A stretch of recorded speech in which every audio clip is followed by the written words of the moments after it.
الرحمن الرحیم قربانی کے مسائل کا سبق نمبر 3۔ آج اس سبق میں ہم 2 مسئلے عرض کریں گے۔ پہلا مسئلہ تو یہ ہے کہ حلال جانور کے اندر کون کون سی چیزیں حرام ہیں۔ جب جانور کو ذبح کیا جاتا ہے تو کون کون سے ایسے اجزاء ہیں جن کا انسان کے لیے کھانا حرام ہے۔ اور دوسرا مسئلہ یہ ہے کہ 10 ذی الحجہ تک یکم سے لے کر یہ جو بال ناخن نہ کٹوانے کا یہ مسئلہ ہے۔ تو آتے ہیں اولاً پہلے مسئلہ یہ ہے کہ حلال جانور کے اندر 7 چیزیں جن کا کھانا حرام ہے۔ نمبر 1 دم مصفوع، یعنی جو رگوں والا خون ہے، دم مصفوع یہ حرام ہے۔ یہ جانور کا کسی بھی طرح کھانا استعمال کرنا جائز نہیں ہے۔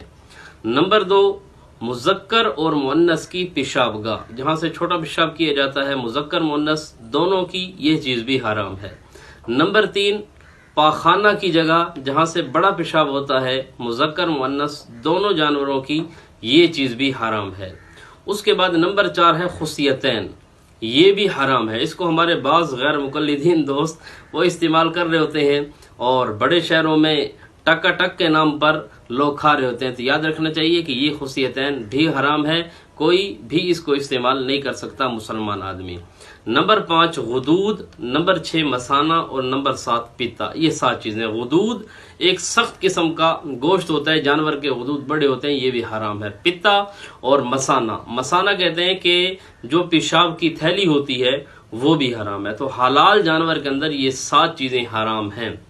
نمبر 1 دم مصفوع، نمبر 2 مذکر اور مؤنث کی پیشاب گاہ، نمبر 3 پاخانہ کی جگہ، نمبر 4 خصیتین اور نمبر 5 ہے غدود اور نمبر 6 ہے مثانہ اور نمبر 7 ہے پیتا، یہ 7 چیزیں حرام ہیں۔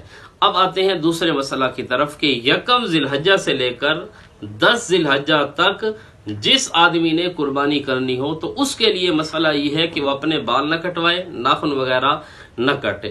تو پہلا مسئلہ یہ ہے کہ آپ صلی اللہ علیہ وسلم کا یہ ارشاد گرامی صحیح مسلم یہ میرے سامنے ہے، یہاں پر حضرت ام سلمہ آپ صلی اللہ علیہ وسلم کی بیوی، ان سے منقول ہے، وہ فرماتی ہیں قال رسول اللہ صلی اللہ علیہ وسلم من کان لہ ذبح یذبحہ فاذا اہل ہلال ذی الحجہ فلا یاخذن من شعرہ ولا من اظفارہ شیئا حتی یضحی۔ آپ صلی اللہ علیہ وسلم نے فرمایا کہ جس آدمی کے لیے قربانی کا جانور ہو، اسے ذبح کرنا چاہتا ہو، تو جب ذی الحجہ کا پہلا چاند نظر آ جائے، اہلا ہلال ذی الحجہ، اہلا کہتے ہیں پہلی کے چاند کو، آپ نے فرمایا فلا یاخذن من شعرہ ولا من اظفارہ شیئا، تو اپنے بالوں سے اپنے ناخنوں سے کسی چیز کو نہ لے، یعنی نہ کاٹے یہاں تک کہ قربانی کر لے۔ پہلی چیز یہ ہے کہ یہ حکم استحبابی صرف اس آدمی کے لیے ہے جس نے قربانی کرنی ہو۔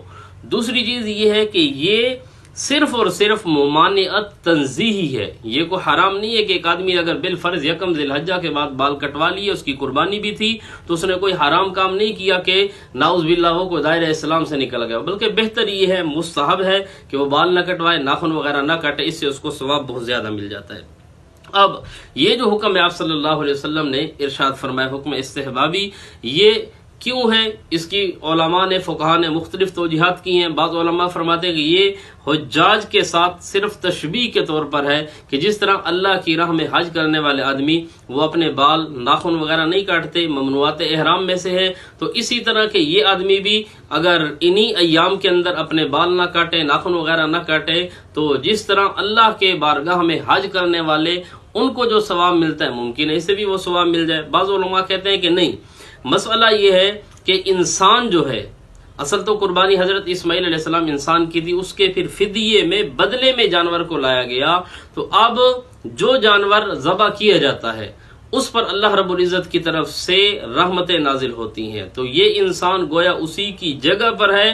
تو جو آدمی اگر اپنے بال نہ کاٹے، اپنے ناخن نہ کاٹے، تو اللہ رب العزت کی رحمتوں کا جو نزول ہونا ہے، تاکہ اس نزول سے اس کے بال، اس کے ناخن وہ محروم نہ ہو جائے، تاکہ پورے کے پورے وجود پر اللہ رب العزت کی رحمتوں کا نزول ہو۔ تو بہرحال یہ دوسرا مسئلہ صرف اس کے لیے ہے کہ جس آدمی نے قربانی کرنی ہو اس کے لیے بھی مستحب ہے، ممانعت تنزیہی ہے، کوئی فرض واجب یا کوئی ضروری نہیں ہے کہ وہ ان چیز کو بچے۔ تو آج کے سبق میں یہ 2 مسئلے تھے۔